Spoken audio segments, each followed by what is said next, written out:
So the British public are set for a historic vote, aren't they, in the coming month of June, to decide whether or not to stay in the EU or to leave the EU. And so we thought it would be a good opportunity for us as an ecclesia to potentially look at this question through the lens of Bible prophecy. Now, I wonder if we could initially start by turning over to Genesis chapter 22, because, of course, it is a first principle of ours that we all know that the whole destiny of all the nations, and we know that is beyond any question whatsoever, that all nations will ultimately fall under the control of the Lord Jesus Christ. So when you come over to Genesis chapter 22, we see the seeds of that prophecy, as it were, in the very essence of the gospel message and the promise to Abraham in Genesis chapter 22. And for example, verse 17 reads that in blessing, God says to Abraham, I will bless thee, and in multiplying I will multiply thy seed as the stars of the heaven and as the sand which is upon the seashore, and thy seed shall possess the gate of his enemies, and in thy seed shall all the nations of the earth be blessed, because thou hast obeyed my voice. And so we know that all the nations of the earth are going to come under the control of the Lord Jesus Christ. And that was one of the key teachings of the gospel, wasn't it? The gospel of the kingdom. And we know that this kingdom is going to grow to fill the whole earth, because we get passages like the prophecy in Daniel chapter 2 about Nebuchadnezzar's image. And the stone that smites the image, it becomes a great mountain and fills the whole earth. And this stone replaces the kingdom of men. And we know it is the kingdom of God. And so we understand, don't we, that all the nations of the earth will come under subjection. And even though God chose Israel to be his principal nation, as we can see from the prophecies on the screen, and as we know that kingdom will be restored again on the earth by the Lord Jesus Christ, who will sit upon the throne of his father David, as was the great expectation of the apostles, we understand that will be the principal kingdom, but as time goes on, that stone will grow, and all the nations will be subdued and become, as it were, an empire, with Israel being the principal kingdom. Oh, what a day, brothers and sisters, and young people and friends, that we look forward to. And I wonder what it will be like in those days when we, God willing, when we're there, when we think back to how we live today. You know, when the whole earth will be filled with the knowledge of the glory of God. How ignorant and stupid the days that we live in now will perhaps seem to us in those glorious times. And we hope, don't we, to be there when the kingdoms of this world become the kingdoms of our Lord and of his Christ. And we hope to be part of that multitude that will be the kings and priests of that age. So we understand that that's going to be the ultimate destiny of this country that we live in, as in all the nations of the earth.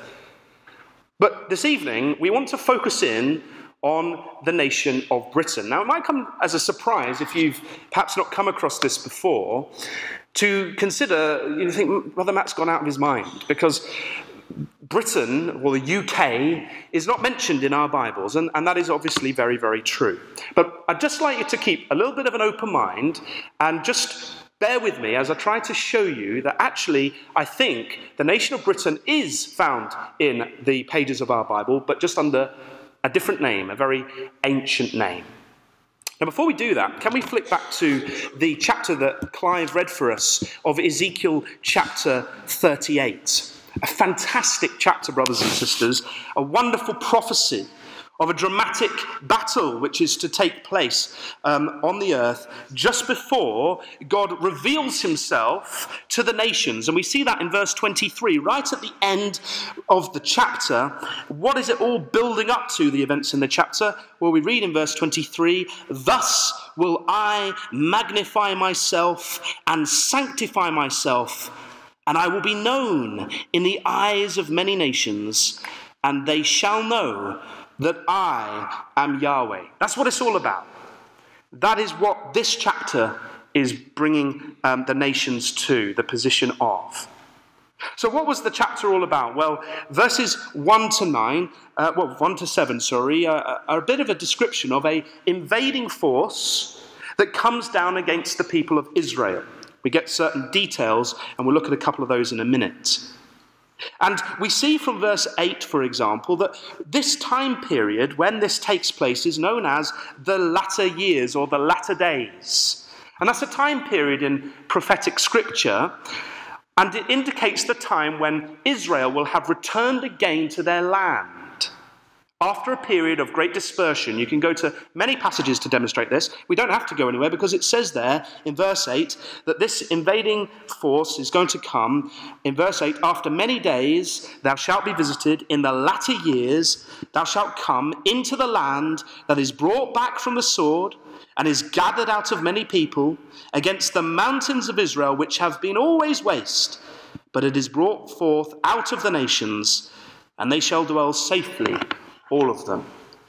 And that's our time, isn't it, brothers and sisters? The people of Israel, the Jews, they have been brought back to their land.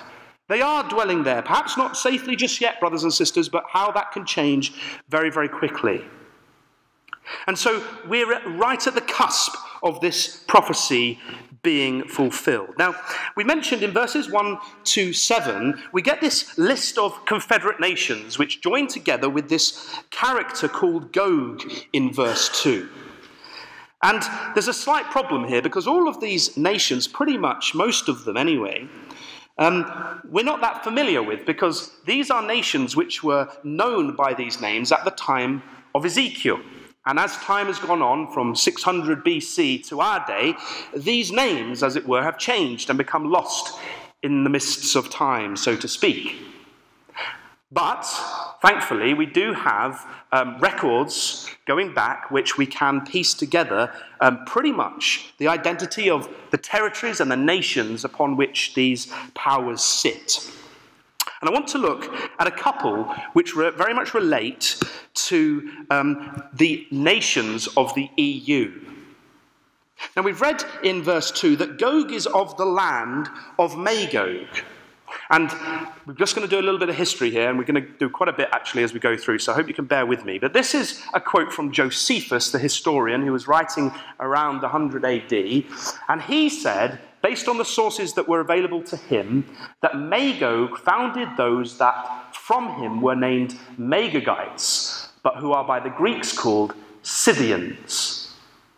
Now what that's saying is to us is that according to Josephus, the Magog people, they basically gave way to the Scythians. Whoever Magog is also Scythia, they're co-current.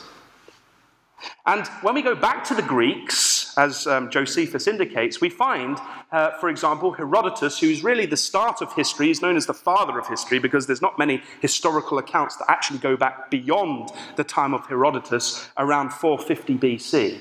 And in his book, The Histories of Herodotus, he actually documents these 8 rivers that ran through the land of Scythia, which, as we've seen from Josephus, is also the land of Magog. And these stretch from, this territory stretched from the river Ishtar, which is the modern day name for the river Danube, which originates in Germany, all the way through to the river Don, which is actually the modern, the ancient name was Tanis, which is the modern name for the river Don, which is in western Russia.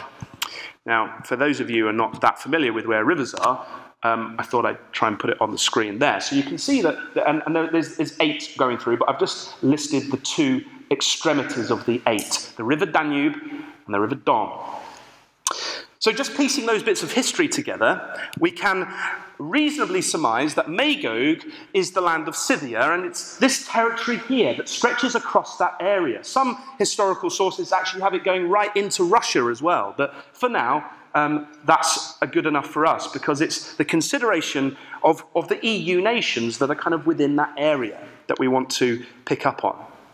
There's one other nation we want to just quickly identify from here, and that's mentioned in verse 6. It's a confederate nation called Gomer. Gomer and all his bands. They're also with this invading force that come down into Israel in the latter days. So who's Gomer then? Well, we turn back to Josephus again, and Josephus says that Gomer founded those whom the Greeks now call Galatians, but were then called Gomerites. So, doing the same pattern again, if we can find out where the Galatians were in Western Europe, then we can find out where Gomer was. And we can indeed find that out. There's a Greek, Diodorus Silicius, writing approximately 30 BC. In his works, he says, basically, this chap called Galatia changed the name of the Gauls, and he changed it to Galatia, or Gaul, after himself. And I don't know if, when I was a kid, I used to read Asterix the Gaul. I was a big fan of Asterix the Gaul and his magic potion. And Asterix the Gaul, anyone who's read Asterix the Gaul will know that that's all around the area of France. That's where Gaul was. And that's well documented in kind of historical and historical documents. So we have then this area of Gomer, which became Gaul, which was taken over then by the Franks, and that's why we now call it France today. But for the purposes of what we're looking at this evening, we are looking here at a confederacy of nations, of which some of them are definitely in the territory of the EU. And so we expect these territories to be united, as this prophecy states, just before the Lord Jesus Christ returns and God makes himself known to the nations in the latter days. And of course, currently these territories of Magog and Gomer, they are indeed united within the treaties of the European Union, which is heading closer and closer and closer to the United States of Europe. And we know that not only these territories will be united, but the prophecy also tells us that there's going to be other nations involved in this confederacy. A Russian, European, North African, Turkish, and Iranian alliance is what's described between verses 1 through to 7. It's an amalgamation, this great confederacy, of all the territories of the ancient kingdom of men, from the various phases depicted in Daniel chapter 2 and Daniel chapter 7. And it is this kingdom of men, which we know from those prophecies, that the Lord Jesus Christ will return to remove and in its place set up the kingdom of God. As we've said, there's the flag there of the EU, and as time goes on, we can see the nations of Europe getting closer and closer towards this United Nations of Europe, this federation.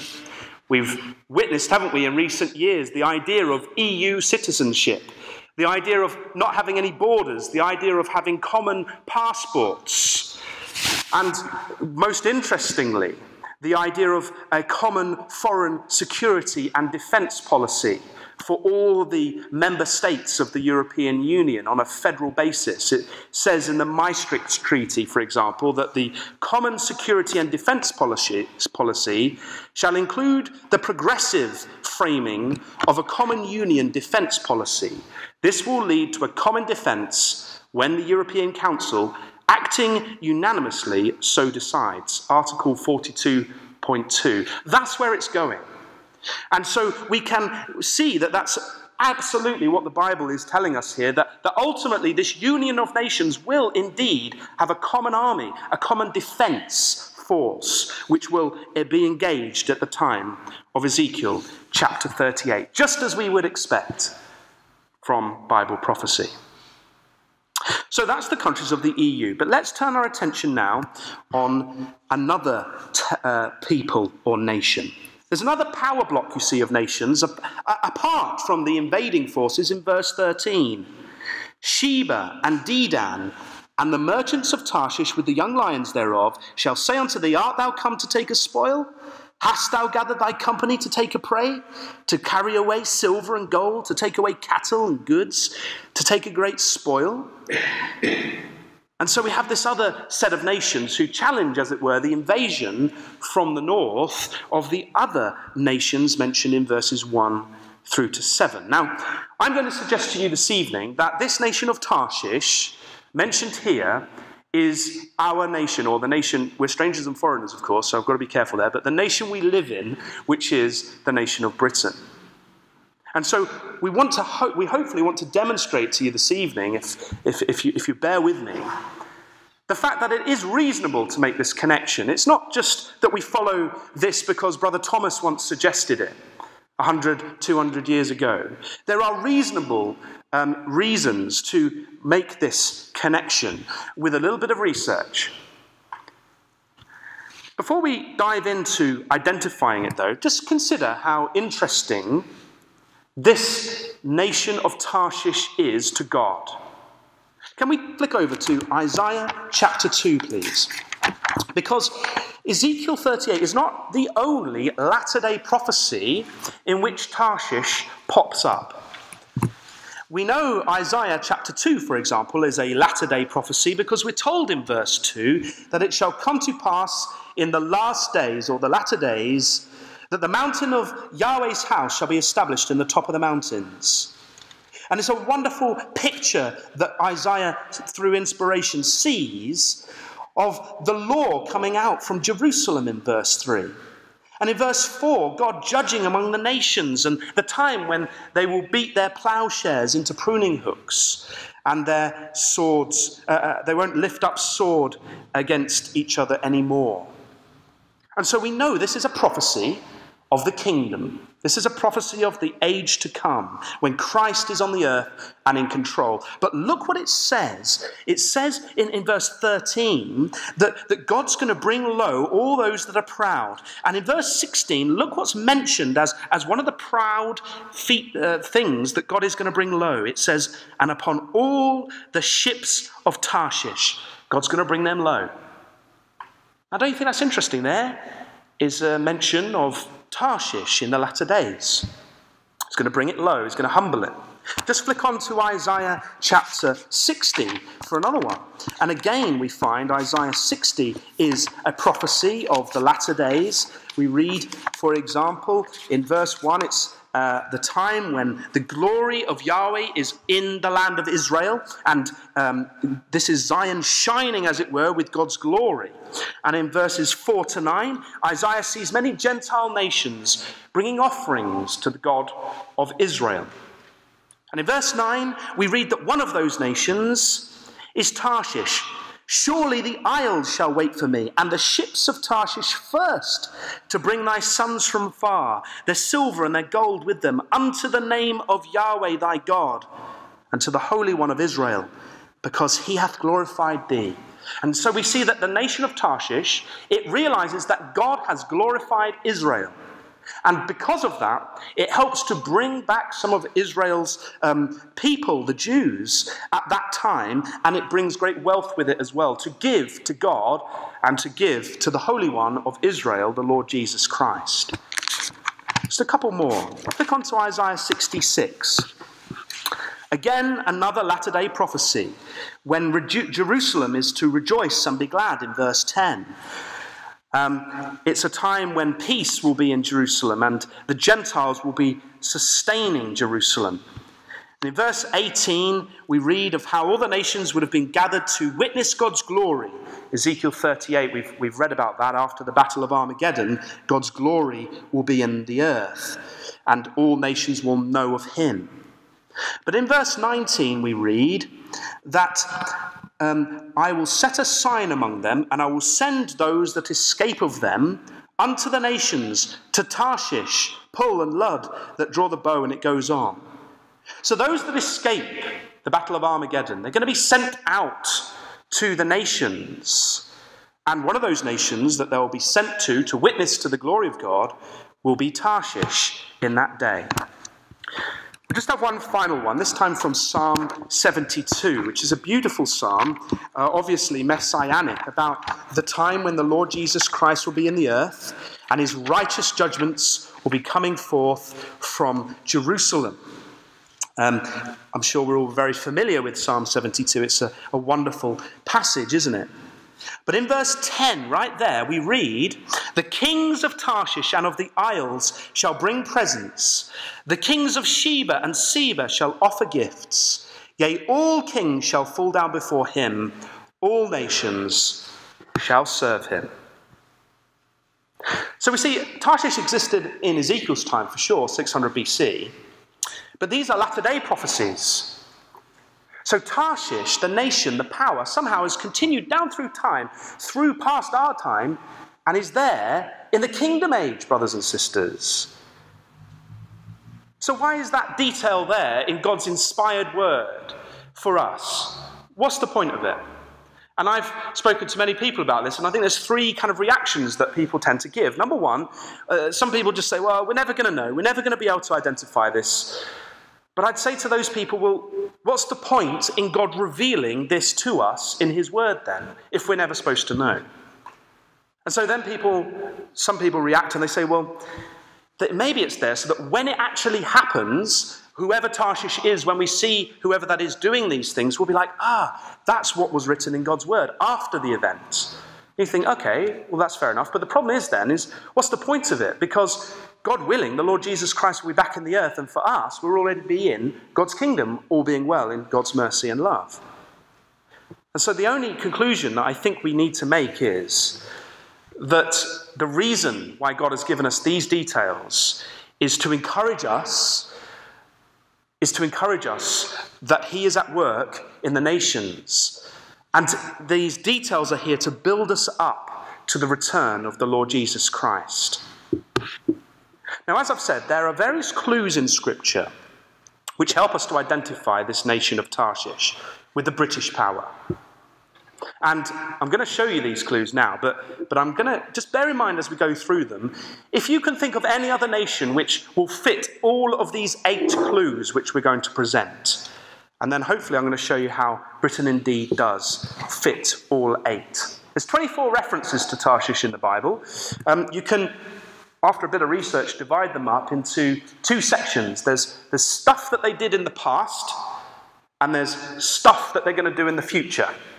It's not the best English I can come up with, but that's what it is. So there's historical references. There's an ancient name of a real person called Tarshish. There's the offspring of Tarshish, the descendants of Tarshish, who do things in the time of the kings. There's Tarshish at the time of Ezekiel, and that's all things that have happened in the past. And then the Bible picks up this theme and tells us that there's stuff that's going to happen in the future. So there's prophecies of Tyre where Tarshish pops up. There's prophecies of the latter days, which we've read in Ezekiel 38, and there's those prophecies of the kingdom age, most of which we've already looked at. And so we're going to find and glean some clues from each of these sections. We're not going to go through every verse up there, but we're going to look in each box at some of these clues. So let's start from the beginning. Let's flick back to Genesis chapter 10. Genesis chapter 10, of course, is where it all began, and it lists the table of nations, the descendants of Noah. We read that in verses 1 and 2. And you see, Noah had 3 sons, Shem, Ham, and Japheth. And in verse 4, as a descendant of Japheth, we read that there was this man, Tarshish, who was one of the sons of Japheth. Now, it's very interesting to consider that Josephus again, he explains how originally all the peoples of the earth emigrated. And he says that the descendants of Japheth, they went into Europe. And so when we come to consider who Tarshish is, we won't be looking for them, for example, in Africa or in Asia. We'd be looking for them in Europe. They're a European power. And look what it says in verse 5 about these descendants of Japheth, Tarshish being one. It says, "By these were the isles of the Gentiles divided in their lands." The word isles means a coastal island or a shore region. Suggests that Tarshish is somehow connected with the sea, perhaps, with a large coastline or an island. But we'll just pause on that one and move on. The point is, Tarshish will be in Europe. That's clue number 1. A descendant of Japheth.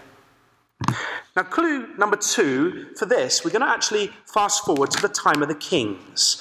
Could we go to 2 Chronicles Chapter 9? So we're going to fast forward to around 900, around 800 BC. And we find that this time that Tarshish is no longer an individual person, but he's had descendants which have now grown and they've established themselves and they're famous for one particular thing.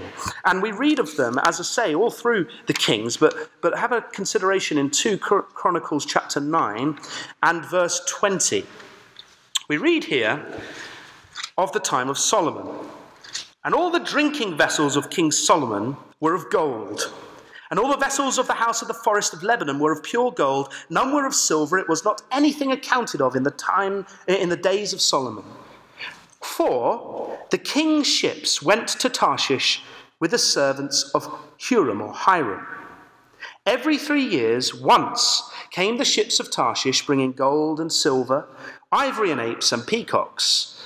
And King Solomon passed all the kings of the earth in riches and wisdom.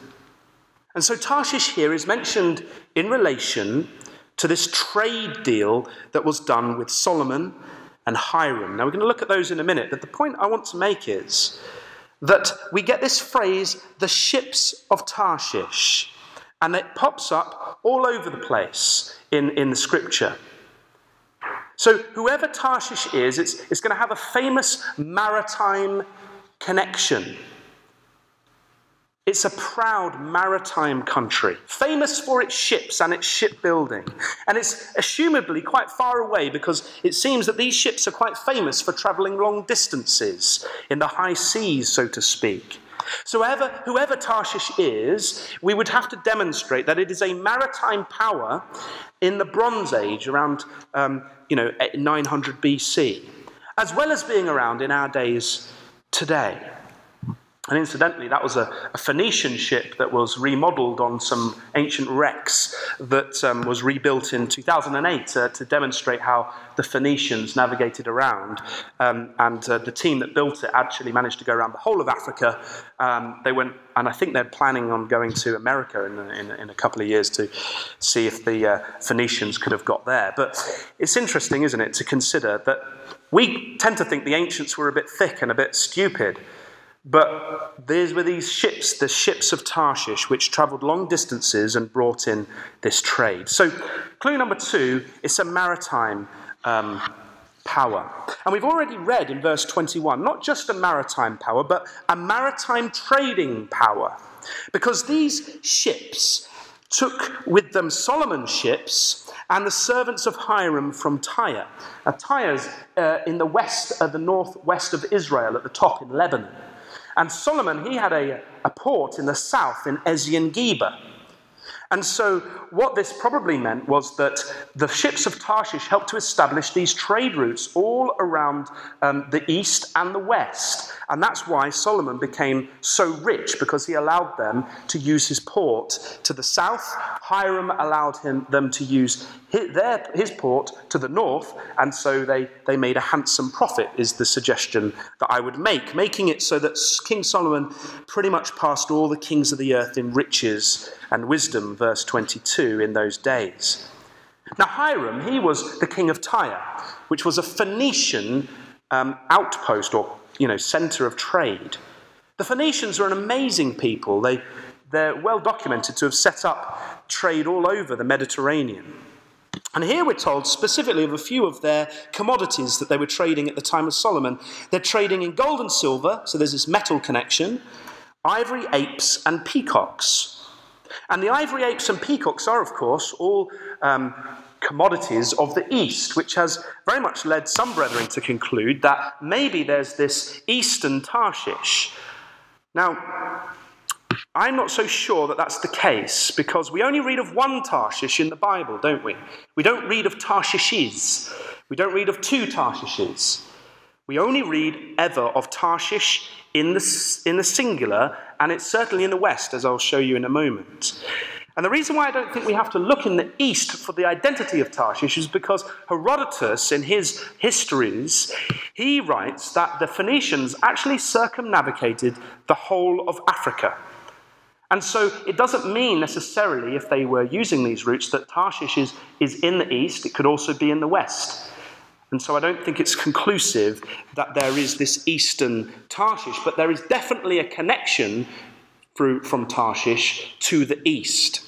Incidentally, Herodotus tells us that journey all the way around Africa took 3 years in his Histories book 42, which is quite interesting because it says here in verse 21 that this particular trade route that Hiram, Tarshish, the ships of Tarshish and Solomon conducted took 3 years, which I think is quite an interesting thing. It doesn't take 3 years, you see, to get to India and back.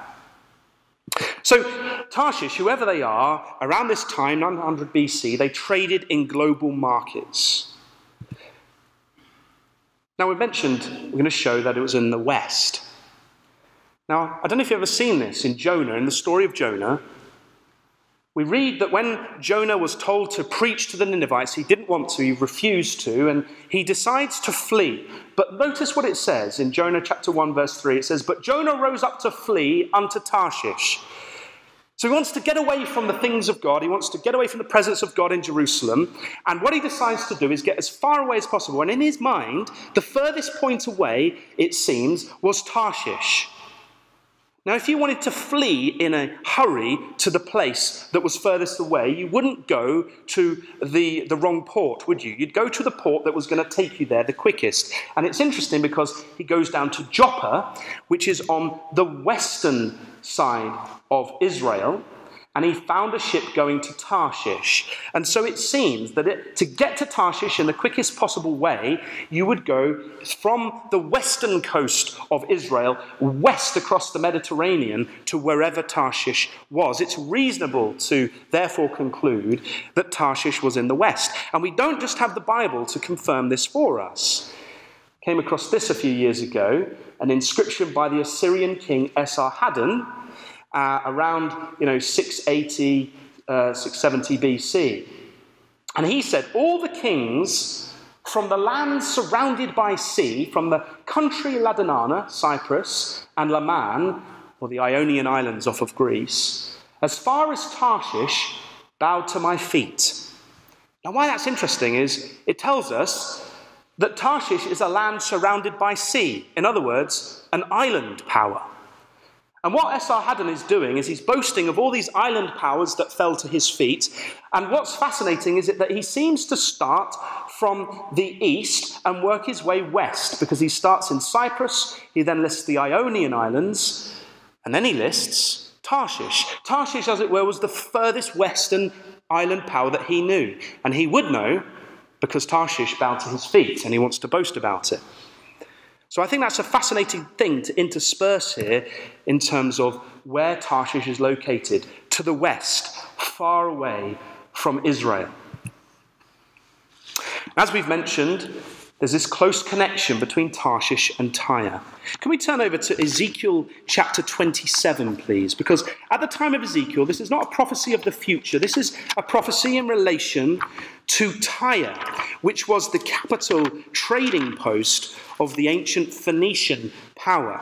Those Phoenicians, which I mentioned, they weren't the strongest people. They weren't for armies and violence and stuff like that. All they were interested in was trade.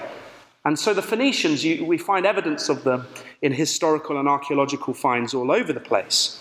And they set up these little colonies. We read here in Ezekiel 27 of a great prophecy against Tyre.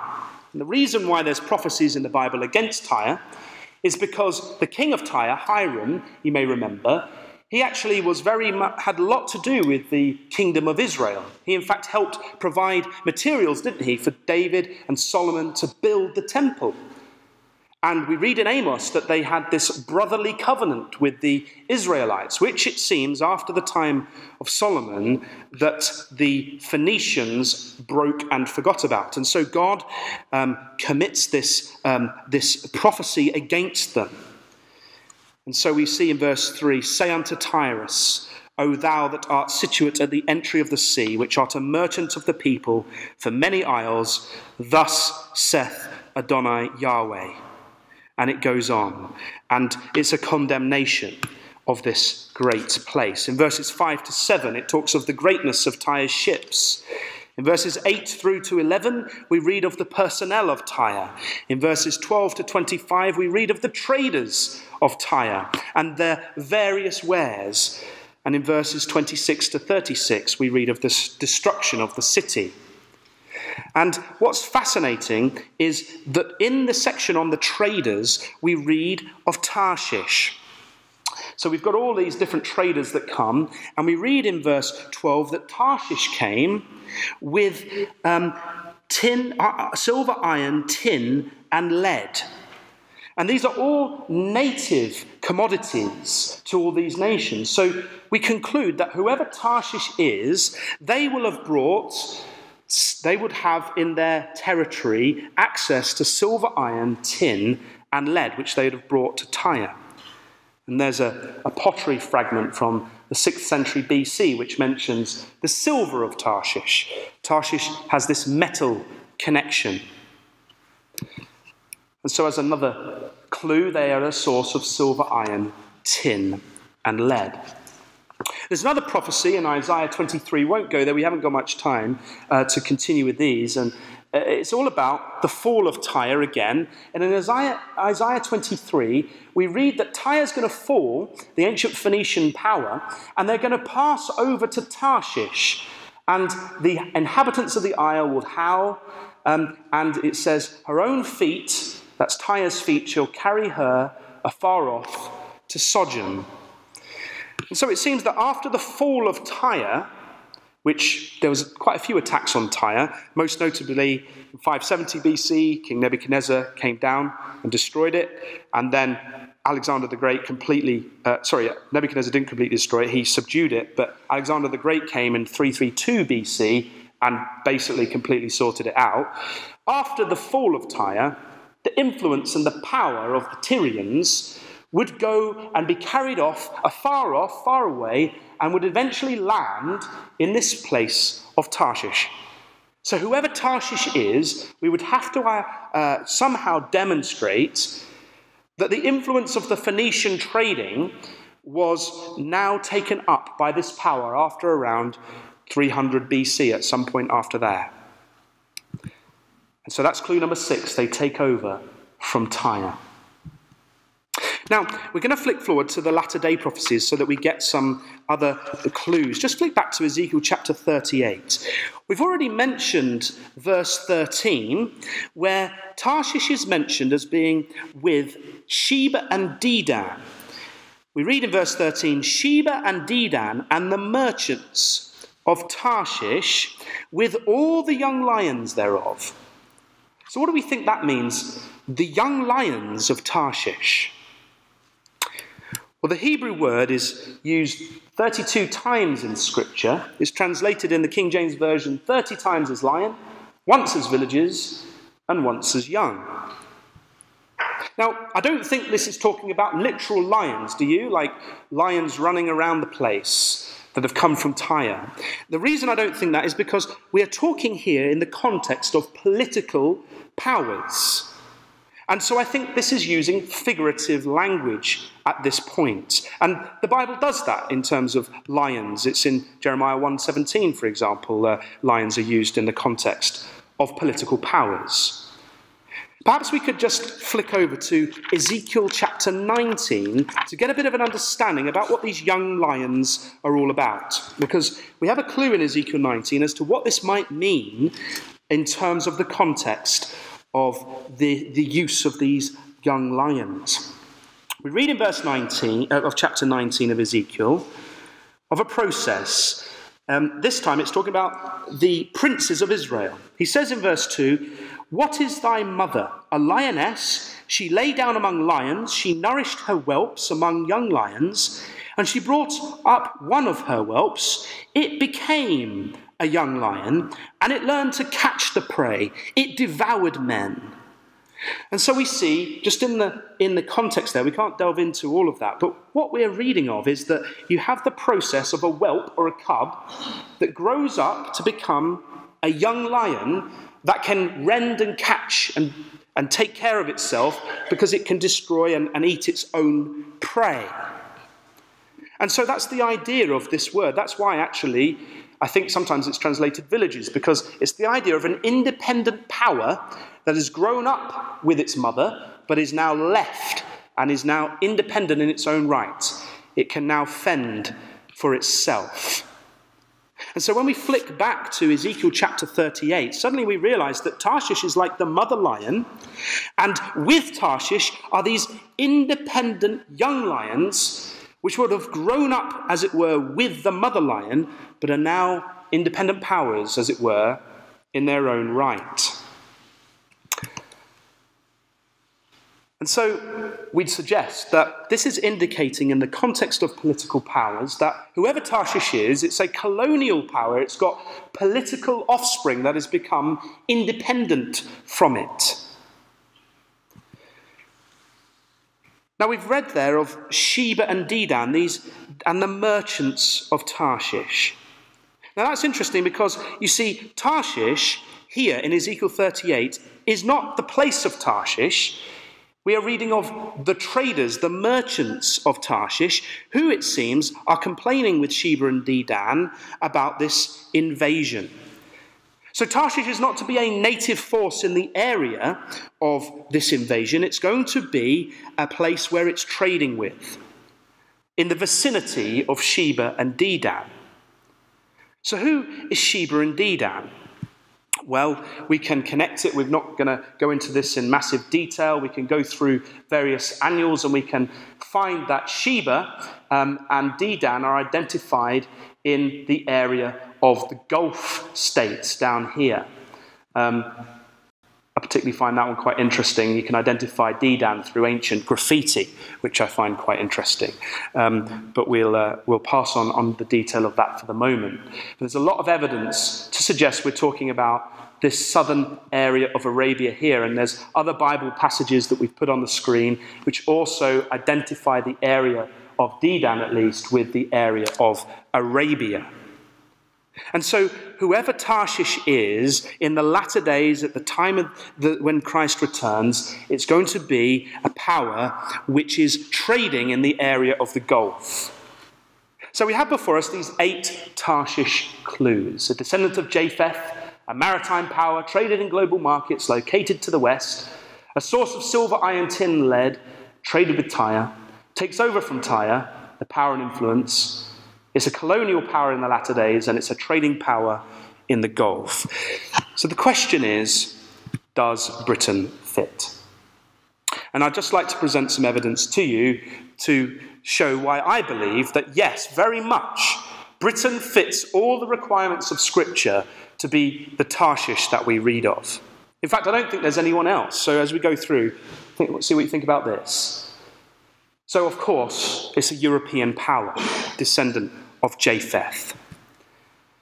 So we can say, yeah, it's definitely one of those. What about the idea of it having a strong maritime history and trading in the global markets of the ancient world? Well, this is the world's oldest boat, discovered off of Devon, I think. No, Dover, sorry, not Devon. Yes, in Dover Museum. It's 3,000 years old, and it's proudly on display there in the Dover Museum. In fact, there's been 20 Bronze Age boats found in and around Britain. Obviously, we're talking about a time here which is prehistoric. We're talking about a time around 900 BC and before. Look at this from the Telegraph in 2010, when they dug up a vessel in Salcombe in Devon. We read the headline, 3,000-year-old shipwreck shows European trade was thriving in the Bronze Age. The vessel sank off the coast near Salcombe in Devon and is thought to date back from 900 BC. Engineer Jim Tyson, who took part in the dive, said, "It shows definite communications and trade. These people were trading as we would these days." So stretching back through the mists of history, British maritime and British trading is obviously present. Is it located west? Well, obviously it is, potentially the furthest point known to Jonah as he wished to flee from the presence of God. Now, what about this clue that we picked up of it being a source of silver, iron, tin, and lead? Well, the minerals for producing these metals are definitely found in these shores. Ruth and I took a holiday a few years back to the Peak District Mining Museum. Well, actually, we didn't go there on holiday. We went on holiday near it, and we happened to pop in. And I was very fascinated by these rocks. Ruth thought, what am I doing? I was taking photos of all these rocks, and she thought I was out of my mind. But in that particular display, it was very interesting to find that in Britain, that we do indeed have these minerals from which tin can be found, iron, and from the mineral galena you can get lead and silver. And so it's very interesting to consider that that is a thing. Now, tin particularly is very interesting because it's a very rare metal. And it's used when combined with copper to make bronze. Now, in the Bronze Age, which is the whole title named after it, you'd imagine that tin's going to be very important. And so it's fascinating that the source of tin may very much have come from Britain in the Bronze Age. We can only go back in terms of history to the Roman era. And the experts conclude that indeed Britannia, as it was known there, was indeed the source of many of these metals. They've even found all of these metals, from my research, have found these, they call them pigs. What they used to do is they used to refine the metal and shape them into these big blocks so they could trade them. I think they called them pigs because they would have been a bit of a pig to move because they would have been very heavy. But there's examples of Roman ones found in Britain. And one of the pigs that was found, the ingots, is very interesting. This was one found, it's called in Cornwall, called the St. Mewes one, because the experts think that it may have dated almost back to 2000 BC. So that's an interesting thing to consider. Now the question is, well, were those metals, if they were traded and being refined before the Romans got here, were they ever going to be ending up in Tyre, for example, across the other side of the Mediterranean? Is it reasonable to assume that people travelled that far in those days? Well, here's some evidence of, sadly, a teenager who died back in the day, 3,550 years ago, near Stonehenge. And they dug him up, and they did some tests on him, and they found out that actually he grew up in the Mediterranean. And so we have people travelling from the Mediterranean to Britain. Very well documented. This is that ship that was found near Salcombe. And what's fascinating about that find, they found this ship dating to the Bronze Age 300 years ago. And this is what the BBC reported. Experts have said 300 Bronze Age artifacts found in a shipwreck off the Devon coast could prove European trade thrived as far back as 3,000 years. The artifacts, including copper and tin ingots, gold bracelets and a bronze sword, were found near Salcombe by amateur archaeologists last year. There were actually 27 tin ingots found in this vessel. And why are you going to travel with those around? Well, obviously you're trading, aren't you? And that's a very clear indicator. There's another one there that they found in the River Ernie in southwest Devon, where they found another load of tin ingots in this ancient vessel. Now, as I say, why that's fascinating is because tin is incredibly rare. You know, we've got this periplus of the Ethiopian Sea in history, which dates to approximately 30 AD. What a periplus is, if you've not heard of that before, it's like a list of ports, and the mariner would list out what that port is exporting and what it's importing. And of course, if you can go over to India and find a port that wants something that a port in Africa has got loads of, and a port in Africa that's importing something that someone in India's got, you can set up a very decent trade route between the two and make loads of cash. Anyway, the point is that this particular periplus, it lists all these ports and it notes down what they're exporting and importing. How many ports do you think were exporting tin in the ancient world in the East? The answer is none. 4 wanted it as an import, but none were exporting it. I think there's one that mentions it coming from Egypt, but Egypt doesn't have any natural sources of tin. So the Egyptians were getting their source of tin from somewhere in the west. And when we go to Herodotus tells us where the Greeks got their tin, the mighty bronzen-coated Greeks. He says, of that part of Europe nearest to the west, I am not able to speak with decision. I by no means believe that the barbarians give the name of Eridanis to a river which empties itself into the northern sea, whence, as it is said, our amber comes. Neither am I better acquainted with the islands called the Cassiterides, from which we are said to have our tin. It is nevertheless certain that both our tin and our amber are brought from those extreme regions. So he didn't quite know where it came from, but it comes from the far extreme west, from some islands, says Herodotus, called the Cassiterides. Julius Caesar, he mentions the production of metal in Britain, and he says the island is well peopled, full of houses built after the manner of the Gauls, and abounds in cattle. They use brass money and iron rings of a certain weight. The provinces remote from the sea produce tin, and those upon the coast iron. So before the Romans conquered Britain, they realized that this was a source of tin. I've just got a couple more historical passages that are really interesting, because we read from Diodorus around 8 BC, now we shall speak something concerning the tin that is dug and gotten there in Britain. They that inhabit the British promontory of Belrium, by reason of their converse with the merchants, are more civilized and courteous to strangers than the rest.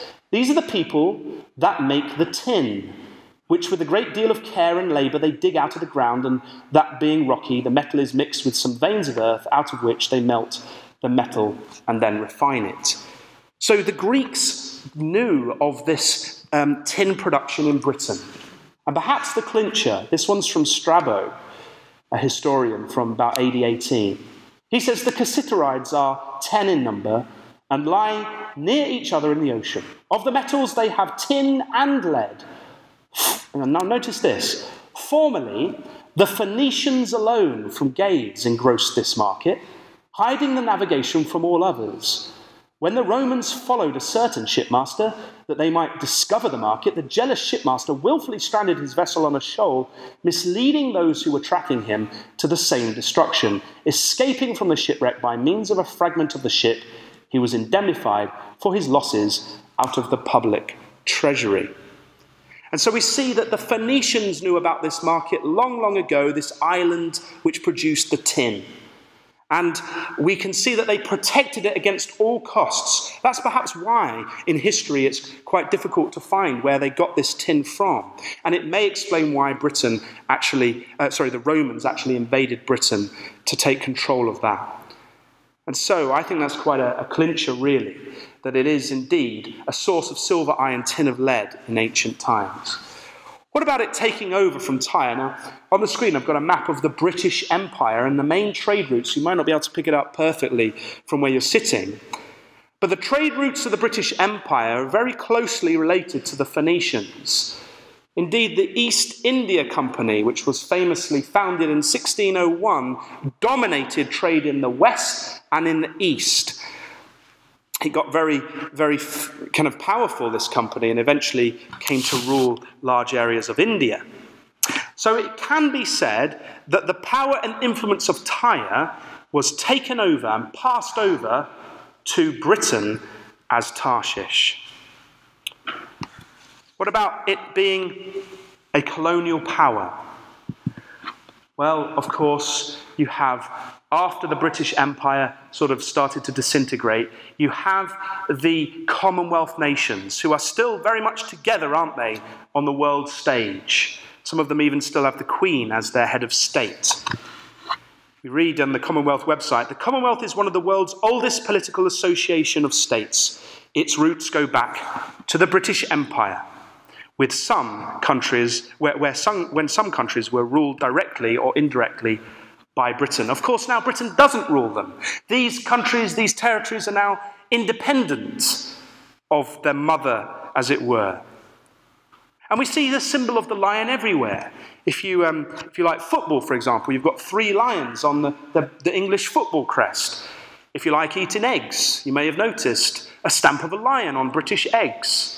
And particularly in the war, Britain was often depicted as a lion. Look at this poster. I'm sure many of us have seen it before, but look at how it denotes it. The empire needs men. And so you've got the British old mother lion or father lion there.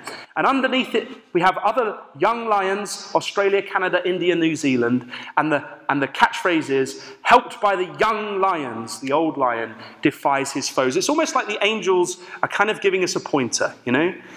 I think that's quite remarkable.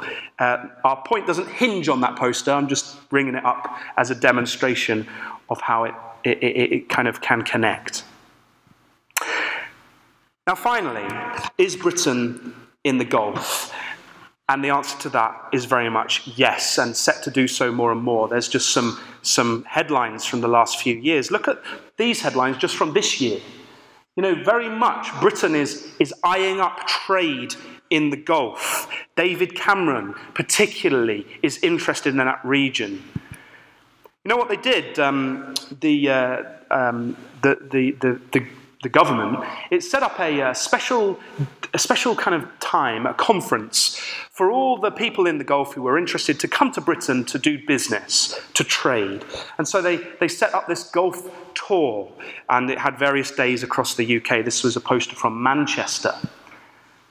And on the website, trying to encourage the Gulf states to come to Britain, they outlined how important the Gulf states were to Britain. I'm not going to go through all that. You can look at it later. But it's fascinating how important trade with the Gulf is for Britain. Absolutely massive. And it's so much so that the Royal Navy actually has an ongoing operation that's been going on there since October 1980. It's known as Operation Kipian. And what's fascinating about Operation Kipian is to do with all of the movements of the Royal Navy in the Gulf. And so you think, well, why are the Royal Navy there? Well, they tell us. We are in the Gulf to ensure the safe flow of trade and oil in the area. That's why the Royal Navy are there. What's Tarshish doing in the latter days, if not challenging this northern invasion and trying to protect its trade? Because it says to the Gogian invader, art thou come to take a spoil?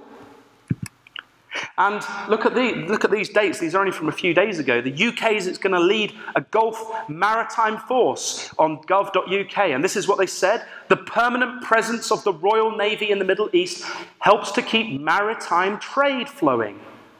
And that's what they're interested in. Trade. Here's another one. Multi-million-pound joint venture announced between Britain and Oman just a few days ago on the 30th of March. And again, on the website, it said, a permanent presence at Duqm, that's the place in Oman, the port, would enable the UK to shape the development of the naval facility to support future carrier capability and wider British maritime needs in the area. Britain's not going anywhere. Its roots and its focus is looking towards the Gulf, particularly, it seems, if they detach themselves from the EU. And so we have all 8 Tarshish clues. Now, I don't know of any other nation that fulfills all of these particular clues. And I think that gives us a very strong and reasonable conclusion that Tarshish is none other than the islands of Britain. Now, what does this mean? Well, we've read in Ezekiel 38 that in the time period of the latter days, that Tarshish is on a different side to the countries that are united under Gog and the EU countries that are in that alliance. It's separated, it seems, politically because it challenges them. It's separated because of its trade and economically, because it's trading in the Gulf, it's not trading with Europe. And it's definitely separated militarily because it's not one of the invading countries that come down into Israel.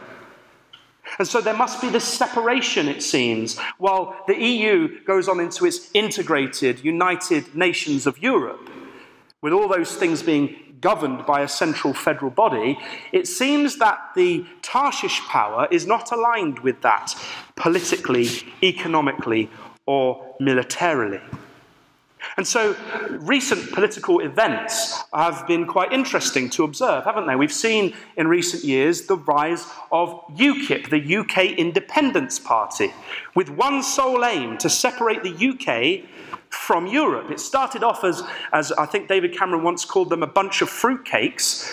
It's now the third largest political party. In the last general election, it got nearly 13% of the votes, although it only got one seat in Parliament. The third largest party that was voted for. And the pressure that UKIP have put on the government caused David Cameron to set out in his election manifesto that he was going to give an in-out referendum to the British people, and that he was going to negotiate a better deal with Europe for Britain. And he went ahead with this. He wrote a letter to the president of the European Council, a guy called Donald Tusk, and he had to set out the key things that he wanted to negotiate.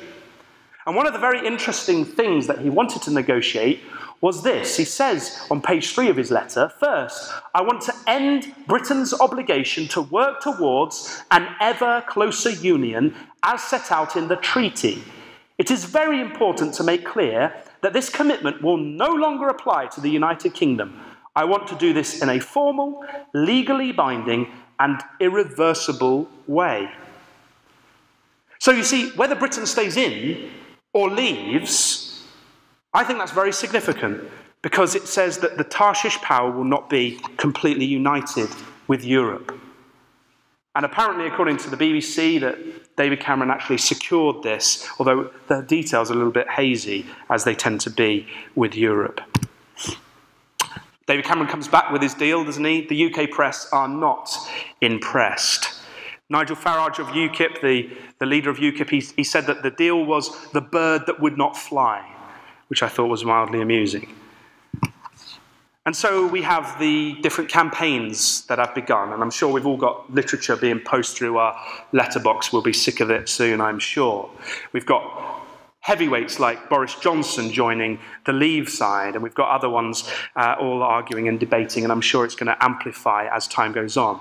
Do you know what the recent poll is as to what the polls are thinking in terms of whether Britain will leave or stay in? Well, this is from the poll of polls. It's the last 6 independent polls that have been taken, and it's exactly at 50-50 right now. It's on a knife edge. The referendum is to be held on Thursday, the 23rd of June. Now, I'm not going to state from this platform 100% Britain is going to leave, because we do not know, as Brother John said to me the other day, the timetable that God is working to. But I think it's very reasonable to conclude that Britain will separate itself from the EU. And if it's not now, then it will certainly be at some point in the near future. We would expect it, though, wouldn't we, brothers and sisters? We are in the latter days. And so I think it would be a massive sign of the times for Britain, for us, if Britain did leave. A very, very exciting time that we should all be alert to, I believe.